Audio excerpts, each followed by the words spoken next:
November 5th, 2018. A father walks into the Akron, Ohio police station with fear written all over his face. John Guthrie has just received the worst news any parent could ever hear. His 18-year-old daughter, Samantha, has disappeared after a mysterious late-night phone call. His mind spins with a million different thoughts. He prays, hoping this is all just a mistake. But deep down, he knows something terrible has happened. This is not a typical runaway case. This is the beginning of a desperate 3-week search. One that ends with a horrifying discovery in a remote wooded area. What happened to Samantha Guthrie on that fateful night? And who was behind this brutal crime? Samantha Ann Marie Guthrie was born on May 15, 2000 in Akron, Ohio. She was the daughter of John Guthrie and Joni Jackson, a divorced couple who, despite the separation, always loved their daughter deeply. Her family described Samantha as a wild child, always wanting to go out, meet friends, and stay busy. She was energetic and athletic. Those who knew her described her as outgoing, someone who enjoyed being the center of attention. Santa had a very close relationship with her mother. They did everything together. She was like a little best friend who followed her mom everywhere. But when Samantha turned 18, she began heading down a dangerous path. She moved out on her own, spent more time with friends, and gradually drifted away from her family. On the night of November 3rd, going into the early morning hours of November 4th, 2018, John Guthrie received a call from his daughter. Samantha needed a ride to an address on Lillian Street in Akron. Like a worried father, John ordered an Uber for her around 2 a.m. That was the last time he ever heard Samantha's voice. Lillian Street, an area near the Akron Zoo, home to an abandoned house known as a drug house. A place where addicts were known to gather. Just a few hours later, on the morning of November 5th, John received another call, this time from a stranger. Someone told him that Samantha had been shot in the head, killed, and placed in the trunk of a car. Then the killer drove away. Where did this call come from? Who was the witness? And could this information be trusted? But before those questions could be answered, police had to face a painful reality. Samantha was 18 years old, legally an adult. And in most cases, missing persons at that age are assumed to have simply run away. So was this just another missing persons case? Or was it the beginning of a crime waiting to be uncovered? On the afternoon of November 5th, 2018, Joni Jackson walked into the Akron Police Department with panic written across her face. She was there to report that her daughter, 18-year-old Samantha Guthrie, was missing. She's an adult. Police documented the most critical identifying details: 2 tattoos on Samantha's arm, a butterfly, and the word "believe." These were highly recognizable features.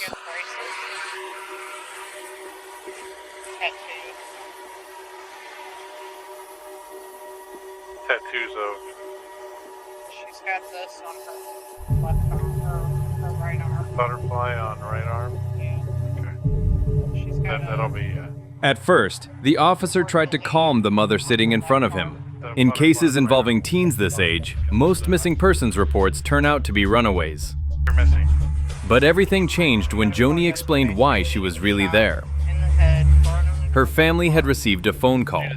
The caller claimed that Samantha had been shot in the head, her body burned inside the trunk of a car, and that the killer had driven away. The room fell silent. This was no longer a routine missing persons case. Joni told police that her ex-husband was the last person to speak with Samantha. He had ordered an Uber to take her to a house on Lillian Street, and after that, no one had been able to reach her. The call reporting the killing came from a man named Marshall. At the time, police had no idea that this name would become the key to the entire case. All right, let me go make a phone call. All right, and let me. A report was filed.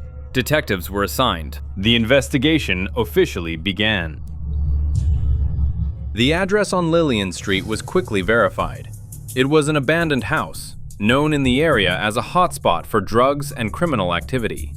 Marshall was brought into the station for questioning. According to his statement, in the early morning hours of November 4th, he and Samantha were inside the house when 3 other people arrived: Danny Hamby, his girlfriend Tony Kenny, and William Alexander.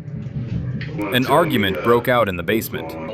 When Marshall ran downstairs, he witnessed Samantha being assaulted, and then, right in front of him, Danny Hamby pulled out a gun and shot the 18-year-old girl in the head. Samantha collapsed onto the floor, but the nightmare wasn't over. After the shooting, Danny ordered the scene cleaned up. Another young man, Dylan Brown, was called in to help move the body. Samantha was placed into the trunk of a car and driven away. Later, Samantha's DNA was found inside the Lillian Street house, confirming that this was the location of the murder. Marshall recalled that before leaving, the group discussed dumping the body in a remote wooded area near a main road. At this point, police identified their primary suspects. But the most important question remained unanswered. Where was Samantha's body? The search expanded. Samantha's family posted flyers throughout the city. Joni clung to a fragile hope that this was all a mistake, that her daughter was still alive somewhere, waiting to be found. But with each passing day, that hope slowly faded. Would the truth be uncovered before it was too late?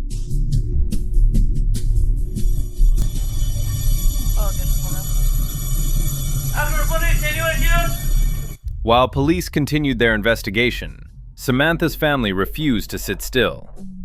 John and Joni, along with friends and relatives, spread out across Akron, putting up flyers and asking anyone who might know something. Each passing day felt heavier than the last, stretching on endlessly. John couldn't stop questioning himself, wondering if he had missed something, if there was anything he could have done differently that might have saved his daughter. Detectives worked repeatedly with Marshall, trying to extract more specific details about where Samantha's body had been dumped. But all he could recall was a forest, some hills, near a roadway. Information far too vague to narrow down. For days, police searched wooded areas and isolated roads around Akron and nearby towns like New Franklin and Barberton. Okay. There were no signs, no Now, leads. When you say the house, At the same time, the suspects' backgrounds began to come into focus. Danny Hamby had a serious criminal record and was a registered sex offender. How do you know Danny? Tony Kenny also had a history of criminal activity. Do you know him from the house? Yeah, And you know what his last name is? Hamby. Okay, was he by himself? No, he was with Tony. Okay. That one black guy that I've never seen before. What's he look like? William. Okay, William. All right, what's he look like? Tall, about 6'2". Okay, so you let him in, and then what happens? Sam came downstairs looking kind of distraught, and she looked at me. I'm like, then go out the back door. Go out the back door. Right. She went to the basement, and 2 or 3 minutes later, Danny and Tony came downstairs and went down to looking around the house for her, went down to the basement. I heard a commotion. Now, did they say they were looking for him? And Sam came upstairs first, and she had like a little bit of a bloody nose. Okay. And 5 or 10 minutes later, Sam came running down the stairs. Danny was right behind her, and by the time she got to the 4th or 5th stair down from the living room floor, he shot her in the back of the head by about 8 to 12 inches away from her head. Okay, is Sam alive? It sounded she was making noises, but in my past experiences, it sounded more like. And then Yoshi and William picked Sam up and carried her out the back door. I don't know if they put her in a trunk, in a car, in an SUV. I did not see the vehicle. Marshall told us that. Okay. Who cleaned up? From what I can tell, Yoshi was starting to. Okay. So they were already gone? Yeah, Danny. When he was cleaning up? Yeah, they were already done. Okay. What was the beef with Sam and I Danny? couldn't tell you. I honestly, that's what's been puzzling me and what I've been trying to figure out, honestly, because done to warrant that out of. It was pretty evident that Marshall was pretty shaken up. Since all this happened, do you know where they took Sam? No, if I did, she'd already be returned to the family. Think with the nature of her wounds that she would have survived? Honestly, no. More importantly, investigators determined that Danny and Tony were in possession of the gun believed to be the murder weapon, as well as the vehicle used to transport Samantha's body. Both were quickly taken into custody. William Alexander and Dylan Brown were also questioned and admitted to helping clean up the scene, though they denied knowing about the shooting beforehand. Stay right there. Stay right there.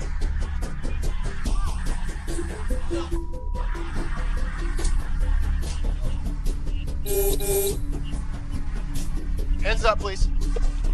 Hands up, please. What is that? Okay. Put all that stuff down. Put it down. Why? Why are you doing this? Put it down. Why? Hands on top of your head. Why are you doing this? Stay right there. Turn around. Turn around. Nope. Sit. Every stop has potential. Still, the most critical question remained unanswered. Where was Samantha? Do you have any sharp on you?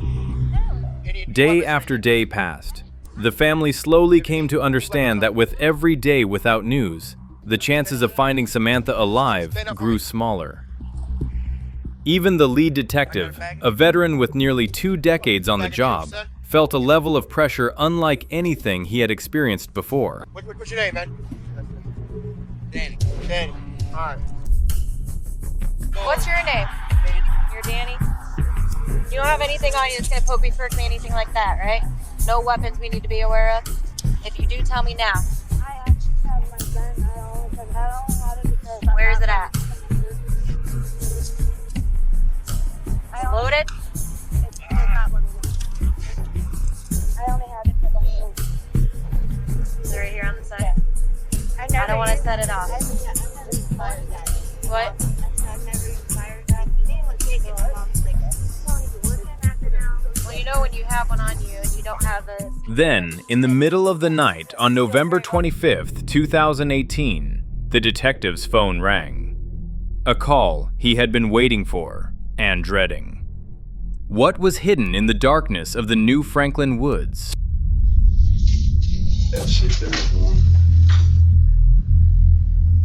Well, first of all, let me ask you this: what's your relationship? Okay, how long you guys been going out together? Well, we just made official like a couple days, but we've known each other for... So what have you and Danny been doing the last couple days since you've been officially together? On Saturday? Yeah. What did you guys do Saturday? Stayed on Warren, and we were out here. We visited his sister Lynn. Address. Well, here's the thing, Tony. There's a girl that's missing, and we have reason to believe that Danny is involved in her disappearance. He couldn't do that. How? Why couldn't he do it?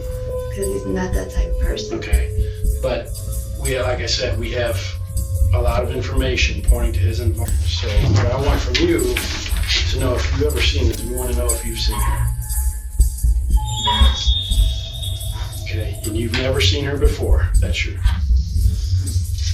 Yeah. Here's the thing. Danny's got some problems. Big problems. Okay? I'm gonna be straight with you. So if you were with him the whole time, you know what my next lead... Ridiculous because he was with me. We were on Warren. So wait. So you think Danny had something to do with But that's ridiculous because he It's was not big ridiculous. and- Are you really ready to do that for him? What are you talking about? Ready to do that? That's the truth. Think hard, Tony. I am thinking. I'm clearly alert. No, I've never seen that girl, and I'm sorry she's missing. I don't mean to sound like a broken record, but we have reason to believe that he hurt this girl critically. Okay? Let me tell you about the house where it happened at. We've talked to people that's been at the house. They were all at this house where this girl disappeared from. In fact, something bad happened to her at the house. You know why we know that? Because the guys, we've already talked to them all day. We spent all day. What happened at that house? So Tony, why we're talking to you is because you have to think hard about how you want to handle this. Because if you're going to sit here and vouch for him, that can get you caught. That can get you in trouble. No, I understand, but I'm telling you, he was with me.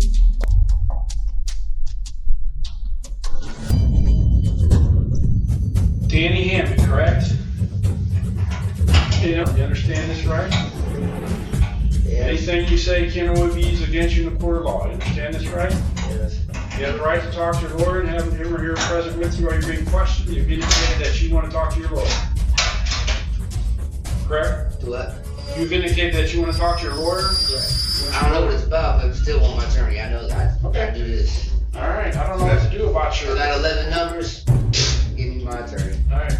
Danny, I mean, while you're here, can we cover, at least cover something? You can talk, I ain't gonna say nothing. You mind if we get some swabs from you? Like I said, you can talk, I ain't gonna say nothing. I mean, you mind if we do the swab thing? Yeah. Take a minute. Court order. Well, alright. Look, I'm gonna say it like this, man. I got 11 numbers, 23. So, are you familiar with the house on Lillian? Yes. Do you know Samantha? Samantha. Moved out of that house, about 18 years old. Hey Sam, she doesn't go there. Do you know Danny Hanby? What's going on? You know, somebody's missing from that house. We have reason to believe that she's killed. So, this is serious stuff. Trying to see if you got some information that can help us find this girl. Do you know Sam? Are you okay? Don't look at me. Help us. This is serious. Did something bad happen to her? It's kind of low. Dylan. She's a young girl, man. What happened to her? Help us. A couple days ago, we were talking, we were having a good time, and I don't know why. You don't know why what? Why I feel so close to her. So you guys didn't know. Well, you're close to the same age, right? You felt a connection with her? Because you've maybe had the same problems growing up and stuff like that? Probably. It's tough, man. I'm sorry. Sorry we're here.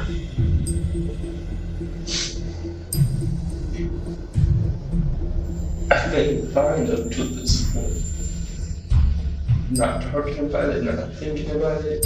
I mean, I was thinking about it, but What were you thinking about? just that this person that could have been a potentially good friend, or maybe, I don't know, is not going to be that person.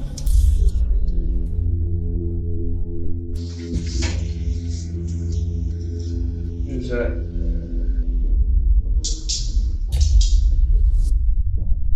Yesterday, I never saw him, never met him. He apparently knew who I was. He knocked on the door, tried to come to the door, but Sam had it closed and locked with the music blaring. And so when we got the door open, she went downstairs. I guess his girl or someone came in with her. They were yelling at each other, arguing, and I got Sam to go towards the direction of downstairs. And while she was on the stairs, turning that corner to go down the rest of the stairs, he followed her and held the gun up, shot. I don't know where he hit her. He only grazed her. She fell on the ground at the bottom of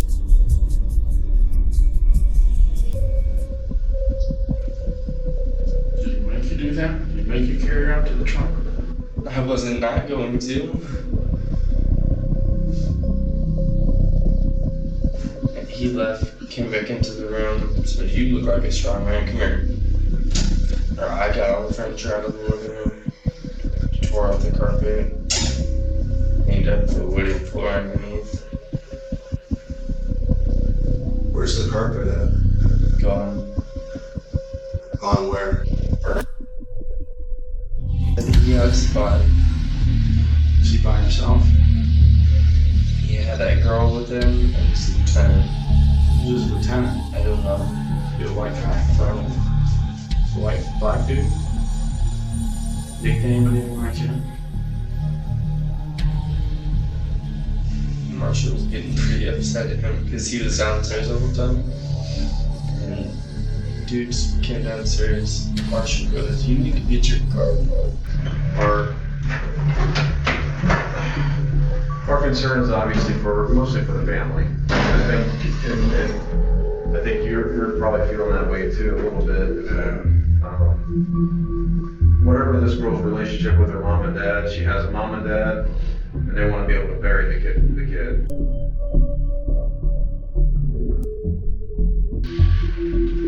Think about, like, where are you guys? I remember going, backing out and going up the hill. I was laying down in the back.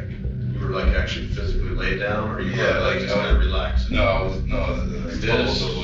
yeah. They wanted me to lay out. They wanted me to lay low. Like, I was scrunched up, I was down, head below the window level.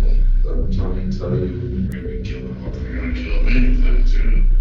I thought they wanted me to lay down in the back and they wanted me to see where we're going, and I really thought that was it for me.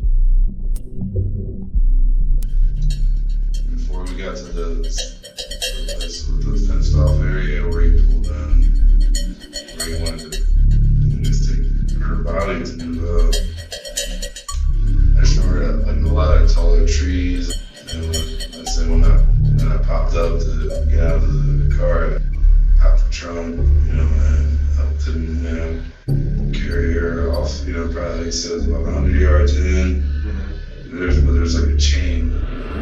Yeah, that hung in front of the So just a single line of back there? Yeah, exactly. And he was so that when he leaves down, you couldn't really see like there's a road or it was just all. Yeah, so it was more gravel. I'm not saying you have to be like that would be helpful. Say you're on the main road that you come off of, and then what the road looks like as you're looking at it. Okay, so that's the gate or the chain coming into the. That's what you first thing you see. Yeah. That's here. Yeah, and there was actually. So like a sign like keep out and all that. Yeah, it was like a couple almost deteriorated. It's just a bunch of. At least there was a lot of leaves that were falling down. The call came from a patrol lieutenant. The new Franklin Township Police Department had located a body matching the description of Samantha Guthrie. The detective immediately drove to the scene, a wooded area along Rex Hill Road, about 15 minutes from Akron. What he saw there stopped him cold. It was a dense, secluded hillside, roughly 400 meters from the main road. The body had been concealed beneath branches and fallen leaves, exactly as Marshall had described. As he moved closer, the detective noticed a detail that left no doubt: a butterfly tattoo on the right arm. He knew immediately who it was. Samantha Guthrie had been found, but not in the way her family had hoped. Preliminary autopsy results revealed that Samantha had been shot once in the head and died at the scene. Investigators also found 3 cuts on her neck, indicating there had been a struggle before she was killed. The next step was notifying the family, the hardest task of all. John Guthrie knew the moment his phone rang, and Joni, when she saw her ex-husband standing at her door in the middle of the night, understood everything without a single word being spoken. 3 weeks of searching, filled with hope and despair, came to an end. Not with a miracle, but with a tragedy. The body had been found. The investigation now entered a new phase, gathering evidence and prosecuting those responsible. But would justice truly be served? And would Samantha finally receive the justice she deserved? After Samantha's body was recovered, investigators immediately collected DNA samples and sent them to the lab to be compared with the evidence already gathered. The results were clear. Samantha's DNA matched the bloodstains found inside the house on Lillian Street. That confirmation validated Marshall's statement. This was the crime scene. From there, detectives focused on reconstructing the full timeline of the night of November 4th. Samantha arrived at the Lillian Street house at approximately 2 a.m. About an hour later, Danny Hamby, Tony Kenny, and William Alexander showed up. An argument broke out and quickly escalated into violence. Danny Hamby pulled out a gun and shot Samantha once in the head. Afterward, he called Dylan Brown for help. The group transported the body, cleaned up the scene, and drove Samantha to a wooded area in New Franklin to dispose of her remains. They believed their crime had been hidden, but they were wrong. On December 6, 2018, 4 primary suspects were formally charged. Danny Hamby: murder, illegal possession of a firearm, tampering with evidence, abuse of a corpse. Tony Kenny: kidnapping, tampering with evidence, abuse of a corpse. William Alexander: kidnapping, tampering with evidence, abuse of a corpse. Dylan Brown: obstruction of justice, drug possession. The case file was complete. Now, everything would depend on what happened in court. But before the trial could officially move forward, an unexpected dramatic moment unfolded. The suspects faced a final decision: plead guilty or face a jury. On September 26, 2019, the Summit County courtroom was packed with Samantha's family and friends. Danny Hamby was the first to enter. Judge Catherine Michael explained the sentence he would face if he pleaded guilty: life in prison, with the possibility of parole after a minimum of 24 years. Unexpectedly, Danny shook his head and asked for a recess to think. The courtroom fell into suffocating silence. 15 minutes later, Danny returned. He lowered his head and agreed to plead guilty to all charges. 2 hours later, it was Tony Kenny's turn, and once again, the tension surged. Tony abruptly rejected the plea deal, requested a new attorney, and declared that this was her life. Judge Michael denied the request and made it clear: either resolve the case today or it would go to trial the following week. Tony left the courtroom to consult with her family. 30 anxious minutes passed. Finally, she returned and agreed to plead guilty to charges of tampering with evidence, abuse of a corpse, and kidnapping. Before the hearing ended, Tony turned toward Samantha's family and apologized. She said she understood the pain of losing a child and expressed remorse for what had happened. But the apology was not accepted. Joni Jackson later made it clear Tony had 3 weeks to apologize, and more importantly, 3 weeks to tell police where her daughter's body was. Instead, she chose silence. So the apology in court came too late. On September 30th, 2019, the Summit County courtroom was once again filled to capacity. This was sentencing day. Danny Hamby entered the courtroom with a cold expression. When asked if he wished to address the victim's family, he said nothing, lowering his head and avoiding their eyes. The sentence was handed down. Life in prison, with the possibility of parole after a minimum of 24 years. As Danny was escorted out of the courtroom, Samantha's family stood, applauding and chanting, "Justice for Samantha!" Tony Kinney was sentenced to 16 years in prison. William Alexander received 12 years. Dylan Brown, the youngest of the group, was given 5 years of probation. Danny Hamby is currently serving his sentence at the Mansfield Correctional Institution in Ohio and will not be eligible for parole until at least 2043. For the lead detective, a veteran with nearly 2 decades on the job, this was one of the most impactful cases of his career. When details of the case first became public, many people struggled to believe it. A young woman shot, her body dumped in the woods, hidden beneath branches. It sounded like something out of a movie. But piece by piece, the truth came into focus, and people were forced to accept a terrifying reality. This was not a movie. It really happened, right where they lived. For the detective, closing the case wasn't just about completing an assignment. It was about delivering a measure of justice to the victim's family and bringing an end to a brutal chain of crimes. But for Samantha's family, there was no such thing as an ending. The sentences may have been handed down. The killer may be behind bars, but the loss remains every single day. How do you go on living when a part of your heart is gone forever?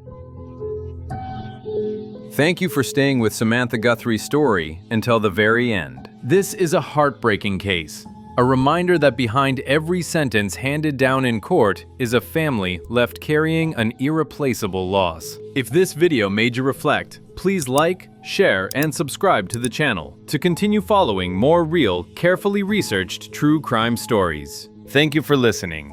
We'll see you in the next video.